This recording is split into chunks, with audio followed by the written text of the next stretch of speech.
Hello दोस्तों, कहानियों का सिलसिला चल रहा था। मैं रोज़ाना आपके लिए कहानी लाता हूँ। आज भी आपके लिए लाया हूँ, जिन्हें सुनकर आप जीवन में कहीं ना कहीं कुछ ना कुछ सीखोगे और कहीं ना कहीं इनका लाभ आपको मिलेगा। अगर दोस्तों कहानी पसंद आए तो लाइक शेयर और सब्सक्राइब करना नहीं भूलें। तो सुनिए दोस्तों।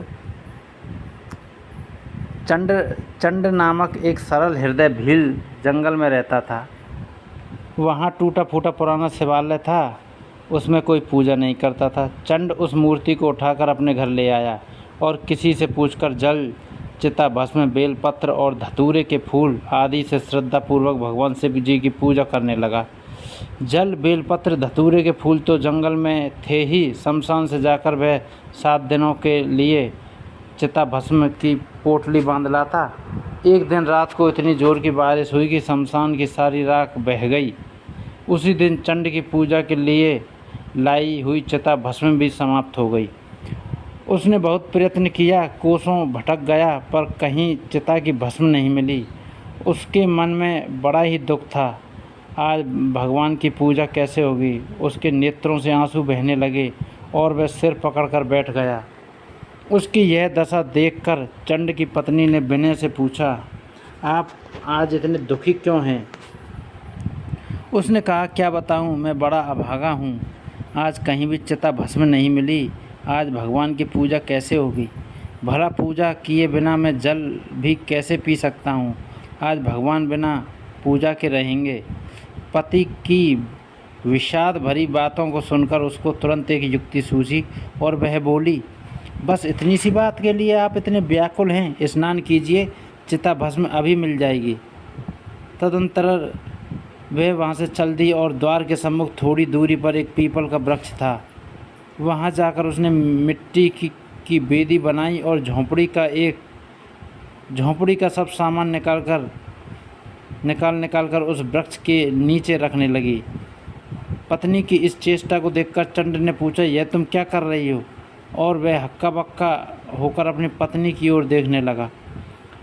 उसके कुछ भी समझ में नहीं आया। पत्नी बोली, आप जल्दी स्नान करके भगवान को पीपल के नीचे बेदी पर बैठा दें। झोंपड़ी तो दूसरी आज आप संध्या तक बना ही लेंगे। उसने अग्नि लगाकर मैं जल जाती हूँ। आपके भगवान की पूजा के लिए बहुत दिनों की चिता भस्म हो जाएगी। जिस निरपेक्षता से भील वन पशुओं का आखेट करता था, उसी निरपेक्षता से भीलनी अपने शरीर की आहुति देने की बात कर रही थी, जैसे वह एक साधारण खेल खेलने जा रही हो। चंड ने पत्नी के मुख की ओर देखा। पत्नी के त्याग, प्रेम और भक्ति ने उसे प्रेम बेहल कर दिया।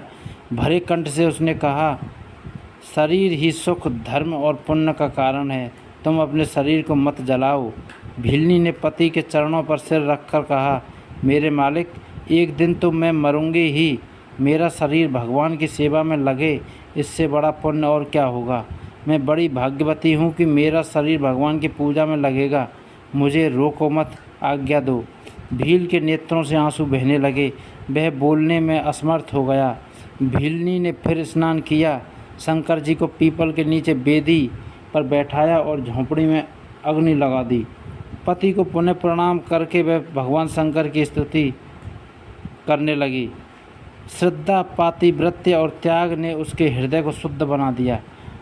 उसके सारे आवरण ध्वस्त हो गए। विशुद्ध ज्ञान जो अंतःकरण में ही है, वह उस दिव्य ज्ञान से परिपूत उसकी वाणी प्रेम से गदगद हो रही थी। हे प्रभु, ना तो मैं कुबेर का पद चाहती हूँ, ना स्वर्ग, ना ब्रह्मलोक और ना मोक्ष ही। मेरे चाहे जितने जन्म हों, मैं सदा आपके चरण कमलों की रज की भ्रमरी रहूं। आपके चरणों में मेरा नित्य अनुराग बना रहे। सर्वोच्च वर्ण में जन्म लेने, संपूर्ण शास्त्र विचार में समर्थ होने, विद्या पढ़ने आदि से क्या लाभ? जिसका चित्त आप परमेश्वर की भक्ति में लगा है, उसके अधिक त्रिभुवन में और कोई धन्य है?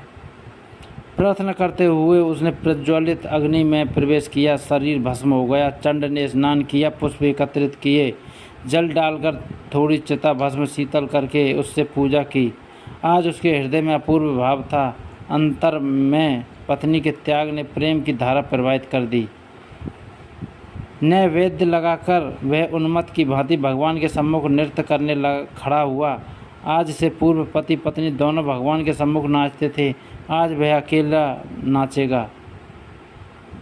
हैं, मैं स्वप्न तो नहीं देख रहा हूँ, तुम यहाँ कैसे? तुम तो अग्नि में जल गई थी ना? चंड चौंक पड़ा। उसने कहा कि उसकी बाईं और नित्य की भांति नाचने को उसकी पत्नी खड़ी है। सपना काहे का? आपके सामने आपकी दासी मैं ही तो खड़ी हूँ। मुझे तो स्मरण नहीं कि मैं कब आग में जली। भीलनी ने पति की बातों से आश्चर्य प्रकट किया। भील दंपति अभी आश्चर्य से छुटकारा नहीं पा सके कि एक दिव्य विमान आकाश से उतरा। भगवान शंकर के एक पार्षद ने दोनों से प्रार्थना की, आप लोग कैलाश पधारें। भगवान गंगाधर आपका स्मरण कर रहे हैं। और आदरपूर्वक दोनों को विमान में बैठा कर शिव पार्षद उन्हें शिवलोक ले गए।